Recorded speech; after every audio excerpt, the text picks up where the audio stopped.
Hello friends, myself Divyanshi Agrawal. Future star में आप सभी लोगों का वेलकम है।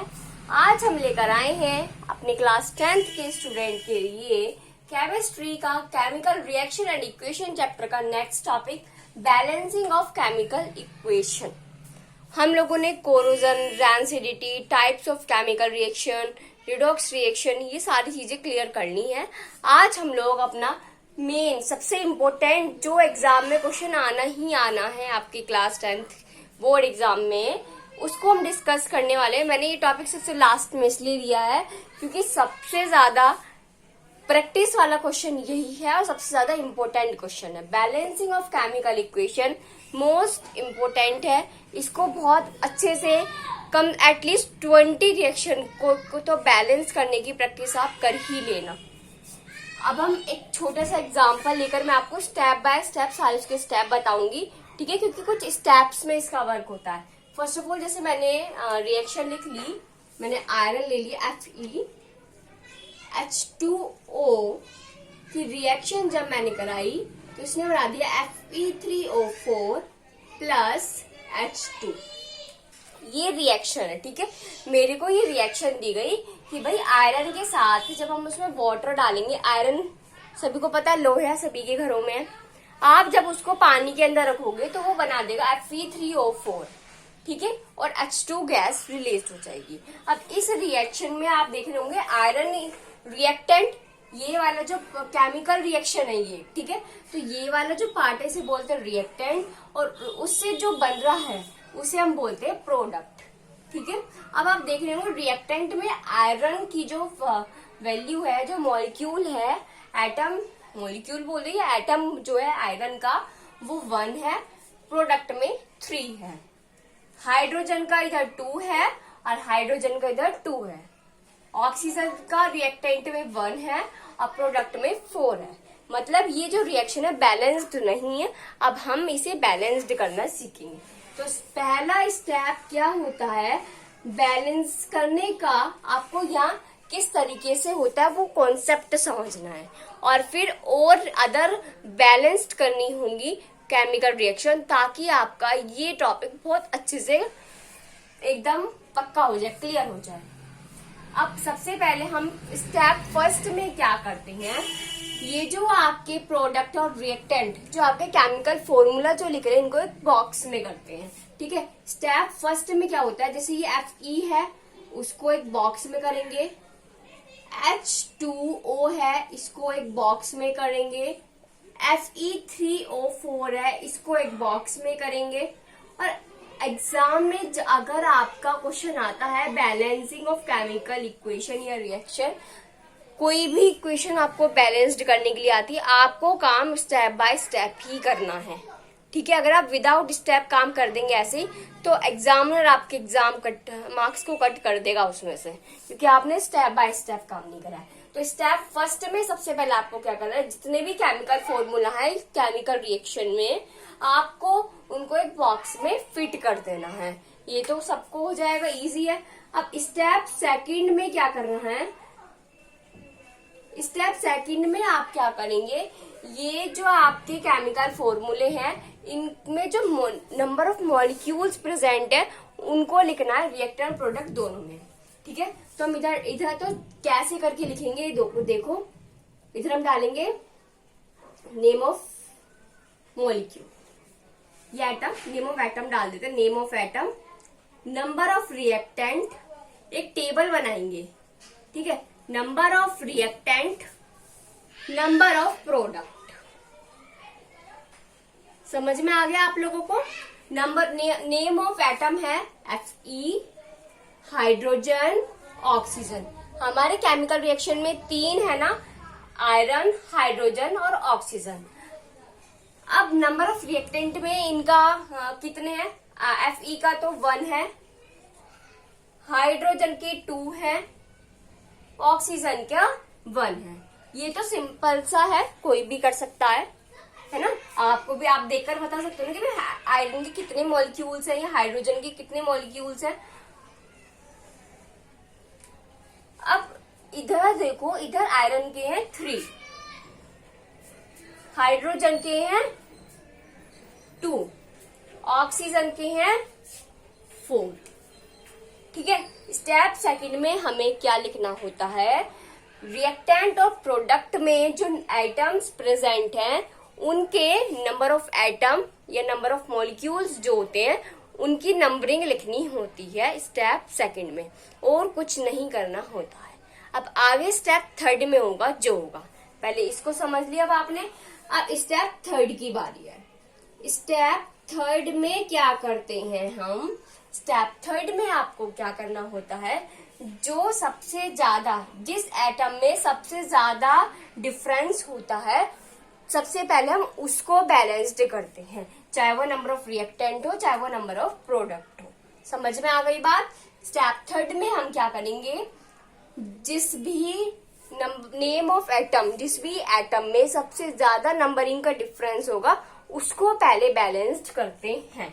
तो आप देख लीजिए, आयरन, हाइड्रोजन, ऑक्सीजन में सबसे ज्यादा डिफरेंस किसका है, ऑक्सीजन के बीच है। 1 है नंबर ऑफ रिएक्टेंट में, 4 है नंबर ऑफ प्रोडक्ट में। तो सबसे पहले हम ऑक्सीजन को बैलेंस्ड करेंगे। तो स्टेप थर्ड, मैं स्टेप को लिख नहीं रही हूँ, आपको समझा रही हूँ, जो मैं बोल रही हूँ उसको समझने की कोशिश कीजिएगा। अब आप देख रहे हैं सबसे ज्यादा ऑक्सीजन में डिफरेंस है ना, तो हम सबसे पहले ऑक्सीजन को बैलेंस्ड करेंगे। ठीक है, ऑक्सीजन को बैलेंस करने के लिए क्या लिखेंगे,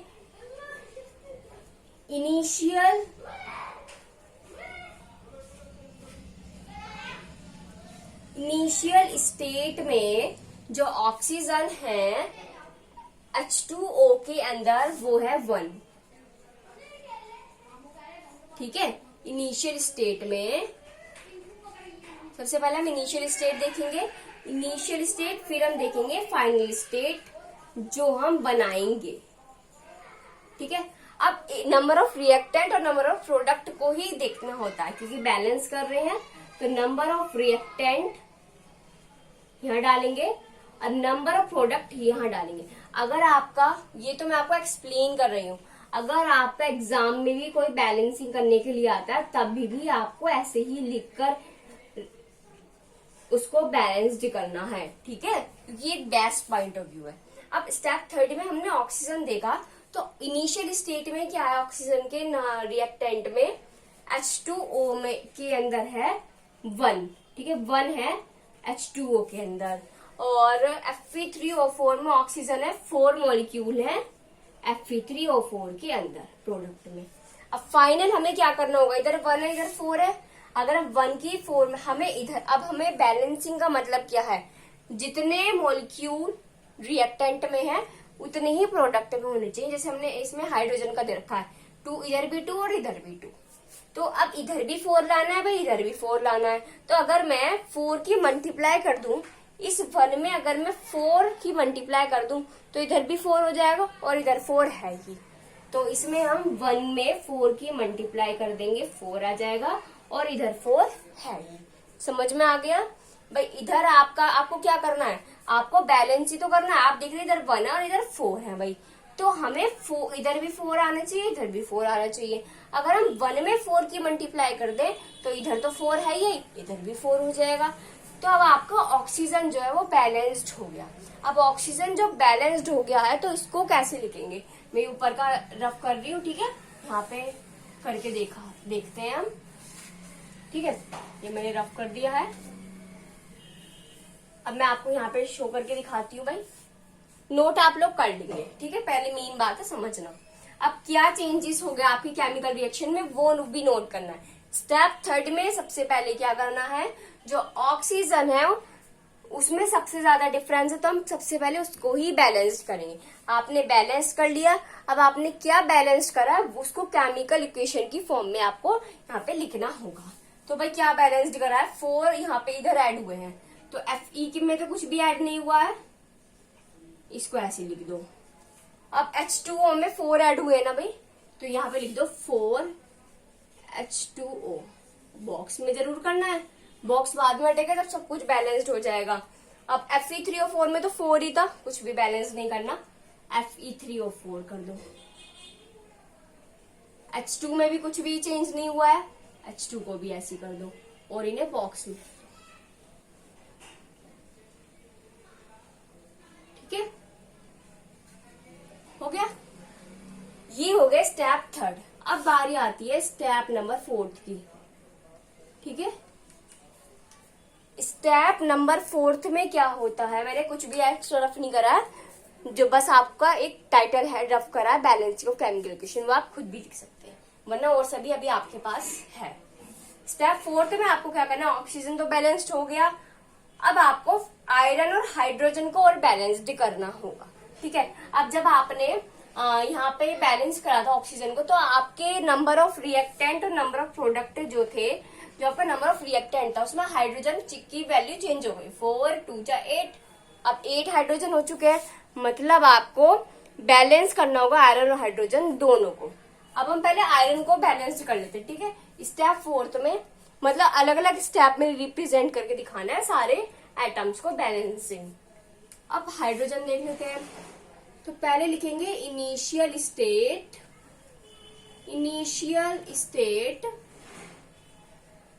फिर लिखेंगे फाइनल स्टेट। अब इधर है नंबर ऑफ रिएक्टेंट और इधर है नंबर ऑफ प्रोडक्ट। मैं मेंशन नहीं कर रही हूँ, आप लोग कुछ समझ जाना।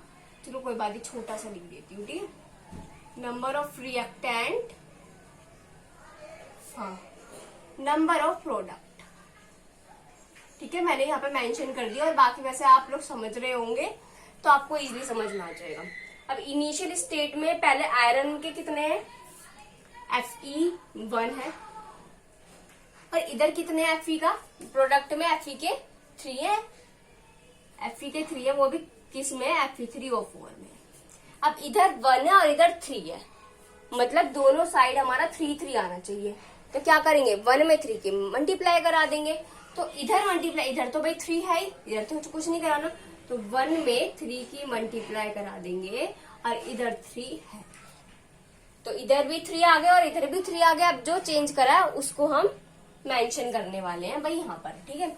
क्या कराया, अब रिएक्शन लिखते हैं, क्या रिएक्शन हुई, Fe में आपने नंबर ऑफ रिएक्टेंट में ऐड कराया है ना, प्रोडक्ट में कुछ नहीं ऐड कराया, तो नंबर ऑफ रिएक्टेंट में Fe में ऐड कराया, तो लिख लेंगे 3Fe। इसको ऐसे लिखेंगे 4H2O, फिर क्या है, इधर कुछ भी ऐड नहीं कराया है, Fe3O4 H2 हो गया, समझ में आ गया। अब यहाँ पे देखते हैं, इधर Fe के 3 है, इधर Fe के 3 है, इधर 4 2 जा 8, भाई H2 के अब इधर 8 हो गए हैं और इधर 2 है, ऑक्सीजन के इधर 4 हो गए हैं और इधर भी 4 है, मतलब अभी हमारा हाइड्रोजन रह रहा है बैलेंस्ड करने से। अब स्टेप नंबर 5 में हम हाइड्रोजन को बैलेंस करने वाले हैं, इसको मैं रफ कर दी हूँ, पहले आप लोग नोट डाउन कर लीजिए। यस, कर लिया।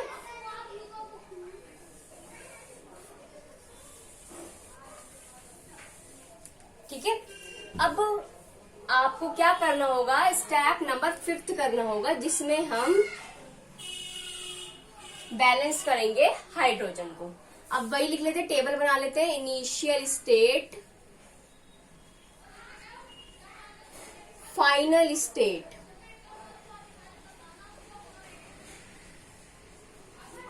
और जी आपका है number of reactant, number of product.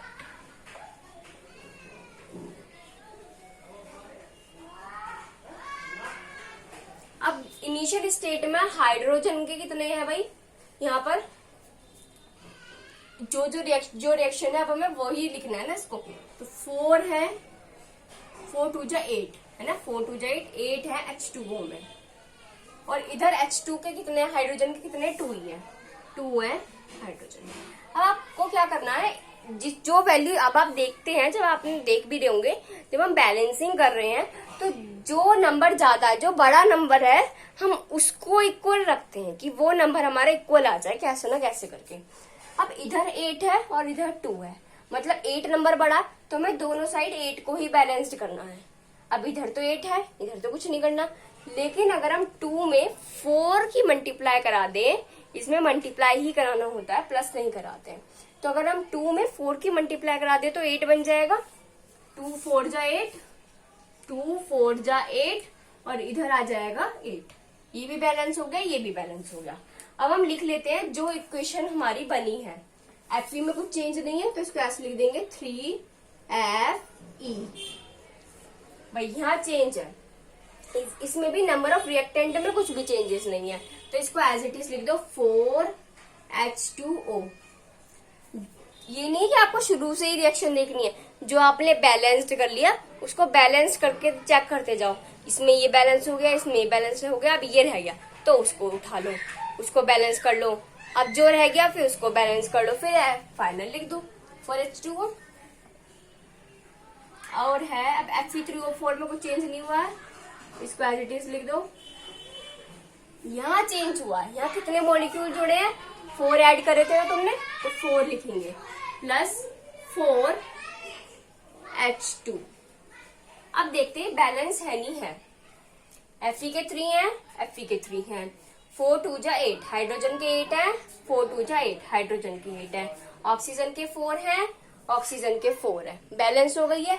अब स्टेप 6 में क्या करेंगे हम, अब आपकी इक्वेशन बैलेंस हो चुकी है, अब आपको इन बॉक्सेस को हटा देने हैं क्योंकि अब फाइनल इक्वेशन बन चुकी है। फाइनल इक्वेशन बन गई है 3Fe 4H2O Fe3O4 plus 4H2।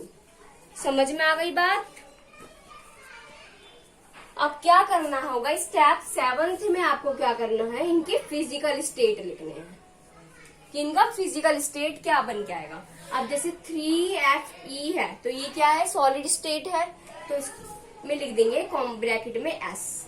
4H2O ये आपका गैस है, H2O गैस स्टेट में है तो 4H2O। Fe3O4 जो है ये आपका सॉलिड स्टेट में आएगा तो Fe3O4 लिख देंगे सॉलिड स्टेट। अब H2 भी गैस है तो लिख देंगे 4H2 ब्रैकेट में करके गैस। और ये है आपकी final balancing of chemical equation. समझ में आ गया आप लोगों को, मैंने बहुत अच्छे से समझाने की कोशिश करी है। थोड़ा सा टाइम तो लग रहा है आपको समझाने में और आपको समझने में और मुझे समझाने में, लेकिन अगर आपने इस कॉन्सेप्ट को जो मैंने आपको एक्सप्लेन करा है बहुत अच्छे से समझकर इसको हर इक्वेशन में फॉलो कर लिया तो आपकी इक्वेशन बहुत अच्छे से बैलेंस्ड हो जाएगी। और आपकी इतनी अच्छी प्रैक्टिस, अगर आपने 20 रिएक्शंस कर ली ना बैलेंस, तो आपकी बहुत अच्छे से प्रैक्टिस हो जाएगी। आप बोर्ड में कैसी भी इक्वेशन आ जाए उसको बहुत अच्छे से बैलेंस्ड कर पाएंगे। समझ में आ गया। तो ये था हमारा बैलेंसिंग ऑफ केमिकल इक्वेशन का टॉपिक।